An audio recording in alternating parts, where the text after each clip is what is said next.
sempurna, nggak ada lagi. Nabi Muhammad Pak ada di alam ajsad, ada di alam jasad, yang dipilih langsung oleh Allah, dijaga keturunannya dari Nabi Adam nih ya, sampai kepada Ibrahim, sampai kepada Ismail ya, terus sampai kepada ayahnya Abdullah. Semua garis keturunan Rasul itu badannya dulu nih dari saripati terbaik, dan semuanya dijaga, nggak ada yang musyrik, nggak ada yang dosa ya, dari sisi jasad nih dijaga. Barulah itu dimasukkan dengan inginnya Allah sebagai percontohan satu-satunya manusia sempurna, nggak ada lagi.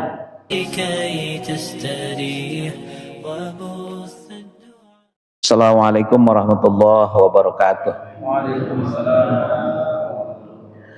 Taklim hari Ahad Masjid Al-Furqan yang mudah-mudahan semuanya dimuliakan oleh Allah Subhanahu wa taala. Ansairil anbiya'i, ya, berbanding atau di atas para nabi yang lain. Jadi ada berapa tuh kelebihan daripada nabi kita, Nabi besar Muhammad sallallahu alaihi wa alihi wasallam. Jawabnya imtaza nabiyuna, kelebihan nabi kita alaihi atasnya as-salatu, keberkahan, wassalamu dan keselamatan, ansairil anbiya'i, atas seluruh para nabi, bisalasi sifatin, dengan 3 sifat. Al-ula, yang pertama, annahu, bahwasanya sopo nabi afdolu, lebih afdol, anbiya, tapi di sini dikatakan seafdol-afdolnya atau seutama-utamanya nabi. Jadi nabi itu nabi yang paling utama. Disebutnya sayyidil mursalin, pemimpinnya para rasul ya. Sayyidul anbiya, pemimpinnya para nabi, itu Nabi Muhammad.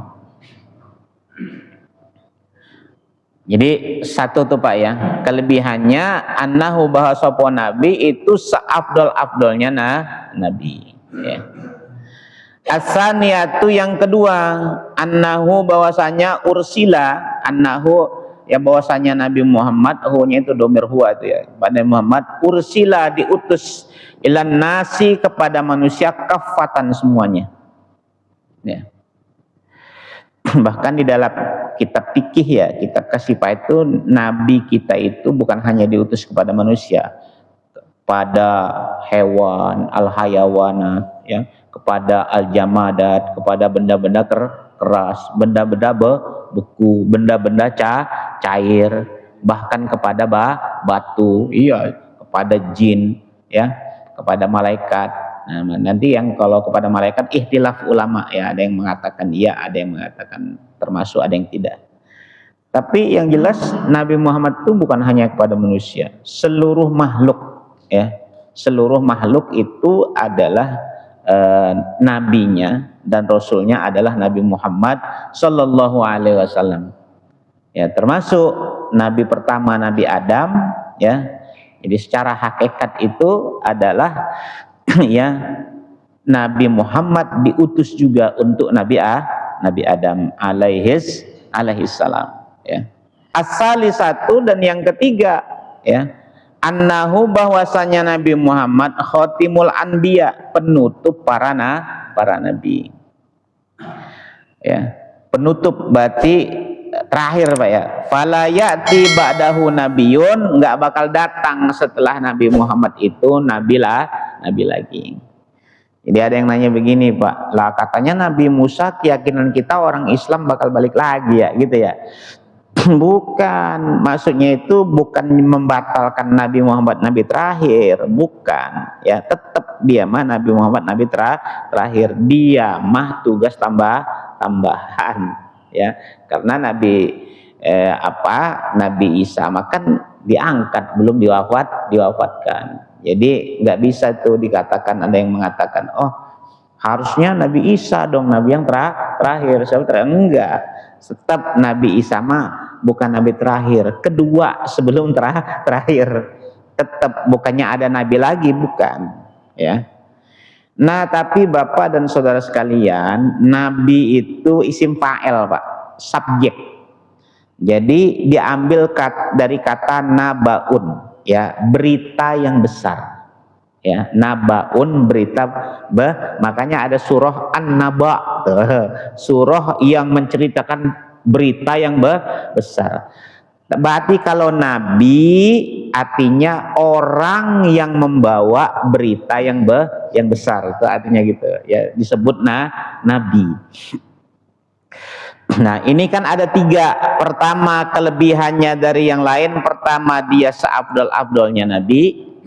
Kedua, bahwasanya nabi kita itu diutus untuk semua makhluk, ya, meskipun di sini diutus untuk semua manusia, bukan hanya semua manusia, semua, ya.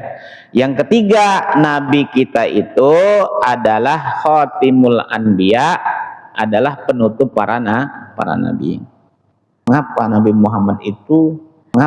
Muhammad itu seafdal-afdalnya nabi, ya, seafdal-afdalnya nabi, ya. Di dalam maulid itu Nabi Muhammad itu basarun lakal basar, manusia tapi bukan manusia, ya. Nabi Muhammad itu manusia, Pak, tapi bukan manusia. Kok bisa, ya, makhluk tapi bukan makhluk? Apa kira-kira, Pak? Makhluk tapi bukan makhluk. Ya, dikata Tuhan bukan, dikata makhluk juga lebih. Basarun lakal basar. Nah, ini untuk memahaminya, Pak, memang harus ngerti. Nabi Muhammad itu ada Nur Muhammad, ya, yang disebut juga Nurullah, ya. Ada namanya jasadnya Nabi Muhammad, ya. Jadi ada 7 tingkatan kita memahami ilmu tauhid. Pertama, kita kudu ngerti namanya makom wahdiyah. Makom wahdiyah ini, Pak, Allah sendiri, belum ada apa-apa, belum, sendirian Allah, ya. Begitu Allah pengen dikenal, ya, dia ciptakanlah di dalam ilmunya Allah itu, dia ciptakan namanya Nur Muhammad, ya.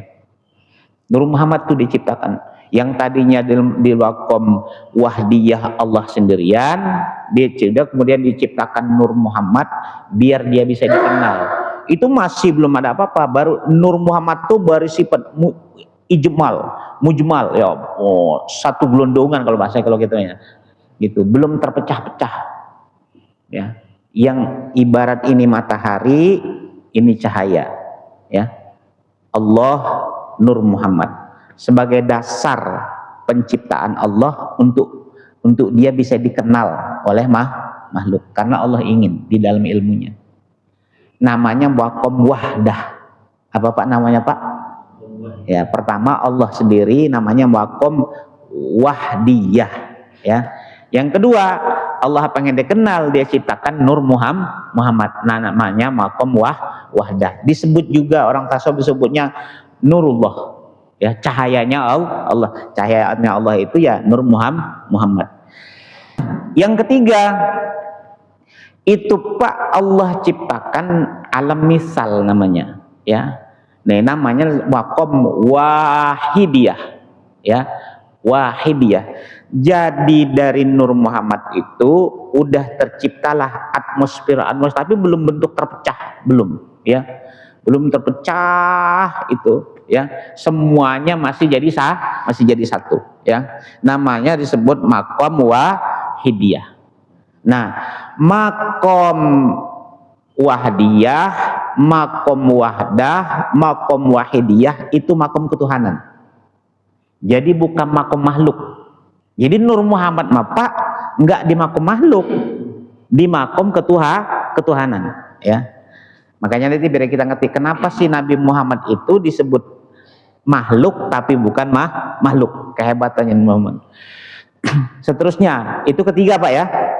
Benar ya, ketiga, ya. Makom wahdiyah, makom wahdah, makom wahidiyah, ya. Yang keempat, ya, dari Allah sendiri pengen dikenal, dia ciptakan Nur Muhammad. Dari Nur Muhammad itu Allah ciptakan lagi, baru sebatas pengetahuan, semua masih mujmal, masih jadi satu, ya. Kalau kata kita mah hamparan untuk dia mencipta dari Nur Muhammad, dia ciptakan dulu hamparan untuk menciptakan makhluk yang lain. Tapi ini masih makom ketuhanan. Nah yang ketiga tuh baru mulai, dia ciptakan sudah ada bentuk-bentuknya. Kalau tadi hamparannya Pak masih sifat ajali, ya, masih sifat yang belum digapai, belum bentuk fisik. Diciptakanlah alam misal, ya. Jadi yang tadi Pak makom ketuhanan ini udah mulai ke alam makhluk, alam misal namanya. Alam misal itu bentuk wujud namanya sudah ada, ya, bentuk wujud namanya sudah ada, tapi belum berbentuk fisik yang bisa disentuh. Namanya alam misal. Mohon maaf Pak. Alam keempat saya ulangi, alam keempat itu namanya alam arwah. Makanya disebutkan ruh lebih besar dari segala makhluk. Ruh itu lebih besar dari segala makhluk. Jadi ruh mah besar, nggak ada di semesta raya ini dibanding makhluk mah ruh paling gede, ya. Cuman ruhnya baru bersifat mujmal, tercipta di alam ajali, belum dipecah, belum masukkan. Kemudian yang kelima, Allah ciptakan alam misal. Ya, alam misal ini hamparan-hamparan tempat untuk menerima ruh. Ya. Yang keenam, Allah ciptakan alam ajsad. Nah, ini sudah berbentuk fisik, Pak. Alam ajsad itulah nanti tempat ruh itu bertempat, namanya juga jasad. Nah, yang terakhir, ya, Allah ciptakan namanya alam insan, ya. Alam insan, alam kebagusan. Oleh karena itu boleh diciptakan juga kan disebut alam manusia, boleh juga disebutkan alam insan, alam kebagusan. Kenapa? Ini yang dipakai oleh ulama tauhid, mengatakan semua ciptaan Allah nggak ada yang jelek, gitu. Semua sempurna Pak kita diciptakan, ya. Nggak ada, semua sejelek-jeleknya manusia dalam ilmu tauhid katakanlah ada manusia jelek, bodoh, kemudian hitam, mohon maaf misalnya ada kekurangan fisik, dalam ilmu tauhid itu dia alam insan, tetap itu sempurna, ya, sempurna. Maka kita dilarang menghina karena dalam pandangan Allah itu udah alam insan. Nah, kalau dia benar tuh udah terakhir tuh Pak. Kalau dia benar balik lagi kepada Allahnya ruh tadi itu, kalau dia benar disebutnya insan kamil. Kalau dia bisa jaga tuh sampai ruhnya keluar lagi dari jasadnya, dia nggak musyrik, ya, maka disebutnya insan kamil. Jadi dari memahami ini Pak, wajar, ya, kalau Nabi Muhammad ini lah. Terus Nabi Muhammadnya di mana kan gitu ya? Tadi akan Nur Muhammad atau Nurullah. Nabi Muhammad Pak ada di alam ajsad, ada di alam jasad. Yang dipilih langsung oleh Allah, dijaga keturunannya dari Nabi Adam nih, ya, sampai kepada Ibrahim, sampai kepada Ismail, ya, terus sampai kepada ayahnya Abdullah. Semua garis keturunan Rasul itu badannya dulu nih, dari saripati terbaik dan semuanya dijaga, nggak ada yang musyrik, nggak ada yang dosa, ya, dari sisi jasad nih dijaga.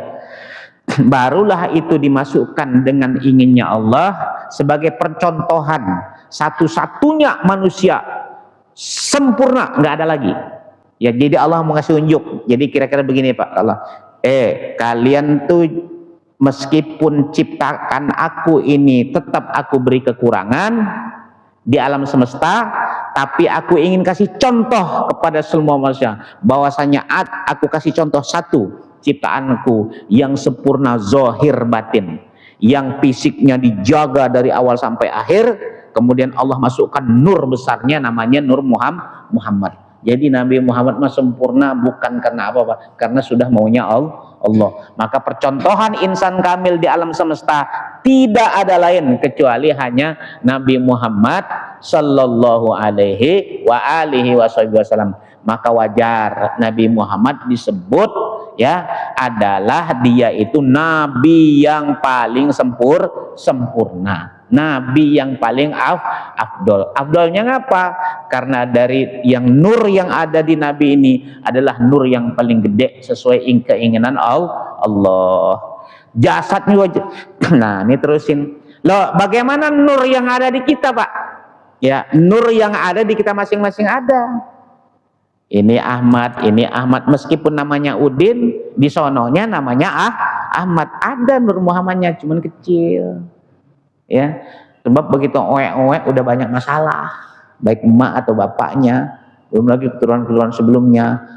Tadinya di sono mah kenal diajalinya sama Allah, karena ia udah nempel sama Nur Muhammad, masuk ke badannya, lahir ke alam dunia, banyak hijab-hijab. Waktu di sono mah ditanya sama Allah, kamu mau saya turunkan nih ke alam semesta, mau masuk, alastu bi rabbikum, ya kamu kenal sama saya? Jawab, qalu bala syahid. Iya Allah, saya kenal, gitu. Boleh dimasukin, oek. Ya iya sih diajanin, cuman suara lain banyak, pengaruh banyak, akhirnya lama lupa, sampai kagak kenal amanya sama Allah.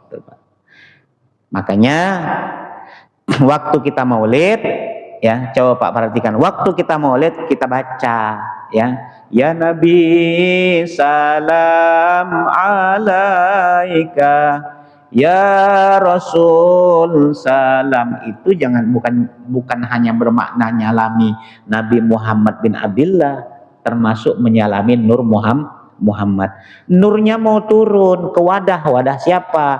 Wadah Ustadz Siswanto, wadah Darwis, wadah Pak Haji Supri, wadah bapak yang lain. Wadahnya mau masuk tuh nur ke dalam wajahnya masing, disambut sama kita, Pak. Wadahnya apa? Wadahnya makom kesadaran. Nurnya selalu ada, nggak pernah pisah-pisah nih, Pak. Nggak mungkin terpisah, karena nggak mungkin ada alam semesta ini kecuali ada nurnya Muhammad. Nggak pisah, yang hadir masuk alam kesadaran, ya kesadaran, ya bahwasanya apa, ya tidak mungkin kita bisa menghisap napas, memandang, berkedip mata dan semuanya kecuali dengan atas dasar, ya nurnya Muhammad Sallallahu Alaihi Wasallam yang memang diinginkan oleh Allah Subhanahu Wa Taala. Maka tadi disebutnya Nur Muhammad itu makom ketuhanan. Maka begitu Nur Muhammad gede masuk ke dalam Muhammad bin Abdillah, disebut dalam kitab Maulid itu basarun lakal basar, makhluk tapi bukan makhluk. Ya, makhluk tapi bukan makhluk. Jadi Pak, di kita ada nurnya, ya cuman kecil, redup-redup. Ada yang kecil banget gitu, ada yang gedean dikit gitu, rada ini gitu kecil gitu, ya ada yang ketutup gitu. Yang di Nabi Muhammad mah karena emang percontohan gede terang gitu. Nah makanya begitu kita maulid tuh kita nerima tuh, ya ibarat kata begini Pak, kalau kita ya Allah, ya ini saya menyambut datangnya Nur Muhammad ke dalam diri saya, ya jadi tumbuh makom kesadarannya, ya makom kesadarannya bahwasanya kata Allah dalam Al-Quran, apa kata Allah, ya Allah itu akrobu min hablil warid, lebih dekat dari ulat leher. Saya nanya Pak, kalau lebih dekat dari urat leher di mana Pak? Lebih dekat dari urat leher. Itu dia di kita tuh Pak, ya innallaha aqrabu min hablil warid, Allah lebih dekat dari ulat leher. Makanya masjid sejati bukan ini mah majazi. Masjid sejati di mana? Rumah Allah sejati adalah fi qalbil mu'minin, di hatinya orang Islam. Ini mah majazi, yang hakiki mah di sini gitu. Yang hakiki mah di sini.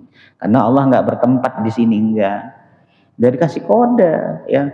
Di mana tempat Allah itu, Baitullah itu qalbul mu'minin, di hatinya orang-orang yang beriman, gitu Pak. Nah, itu Pak ya. Jadi pertanyaannya, kenapa bisa Nabi Muhammad itu afdalul anbiya? Yaitu dia mah beda, ya beda. Yang lain mah nabi-nabi biasa, ya.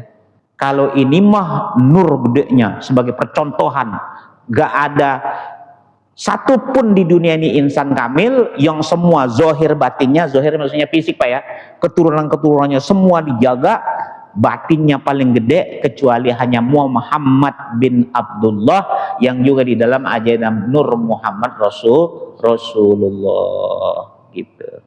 Ibarat kata ini matahari, ya ibarat nih Pak, ini permisalan aja ya, menyampaikan kita kepada paham. Ini Allah, katakanlah ini matahari nih. Sinar matahari itu Nur Muhammad, ya. Nur Muhammad bukan Allah, tapi dia sinarnya daripada Allah.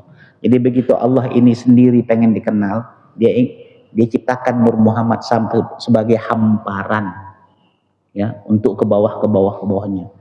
Makanya Nur Muhammad nih, ya, sinar matahari bukan matahari. Maka disebutnya yang tiga tadi itu Pak, makom wahdiyah, makom wahdah, makom wahidiyah, namanya alam ketuhanan. Pusing Pak ya? Pusing nggak Pak? Kalau udah pusing berarti udah dapat nih kalau udah pusing nih.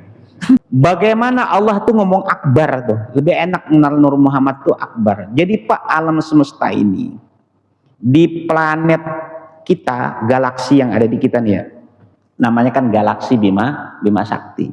Di dalam galaksi Bima Sakti itu ada bermiliar-miliar planet yang lebih gede dari matahari dan bumi, banyak belum kesebut dalam satu galaksi.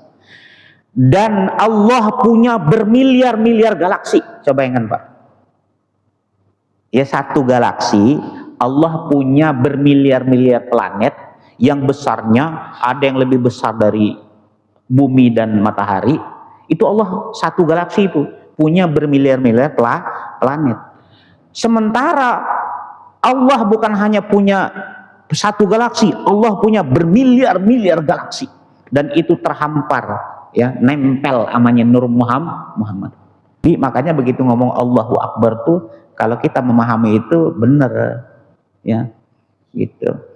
Jadi mah kalau diurut Pak, jangankan kita, bumi ini enggak kalau dibandingkan dengan akbarnya Allah, itu seperti rambut dibelah seribu juga enggak. Bumi ya, bumi ini kalau dibandingkan akbarnya Allah, rambut belah seribu juga enggak. Makanya kita sebut Allahu Akbar, yang enggak ada bandingnya kebesarannya. Gitu. Besarnya itu bukan hanya yang di dalam edar waktu. Ini kan kita Pak masih dalam edar waktu. Allah itu kekuasaannya dan nempel itu termasuk Nur Muhammad di luar edar waktu. Yang namanya planet, galaksi masih dalam edar waktu. Gitu. Ya sebenarnya ini melengkapi paham aja. Kenapa sih Muhammad itu disebut afdolul anbiya, seafdol-afdolnya nabi, ya. Maka dari akhlaknya juga kelihatan, ya. Dari akhlaknya juga kelihatan. Nabi mah fisiknya cakep, bahasanya zohir, ya. Fisiknya bagus, nama bahasa Arabnya zohir. Dalamnya juga bagus, bahasa Arab namanya batin. Sampai-sampai begitu Nabi Adam alaihissalam, ya, itu turun ke bumi, yang pertama kali dilihat sama dia adalah apa? Nurnya Muhammad. Maka dia baca asyhadu alla ilaha illallah wa anna muhammadar rasulullah. Inilah yang di dalam hadis qudsi dikatakan laulaka ya Muhammad ma khalaqtul atlaq. Kata Allah, seandainya bukan karena nurmu wahai Muhammad, aku tidak akan ciptakan alam semesta. Alam semesta itu namanya makhluk Pak. Nama lainnya dunia. Saya ulangi Pak ya. Alam semesta, nama lainnya makhluk. Nama lainnya dunia. Nah, apa dunia menurut tauhid? Ya. Dunia dalam pandangan tauhid, dunia segala sesuatu yang bikin engkau lupa kepada Allah itu namanya dunia. minum, haus, kehausan, lupa sama Allah, dunia. Ada orang tiap hari nyari duit sampai tidur di atas emas, tapi nggak lupa sama Allah, bukan dunia, hartanya. Maka orang Islam apa? Nggak apa-apa kaya, yang penting kekayaannya jangan jadi dunia. Apa?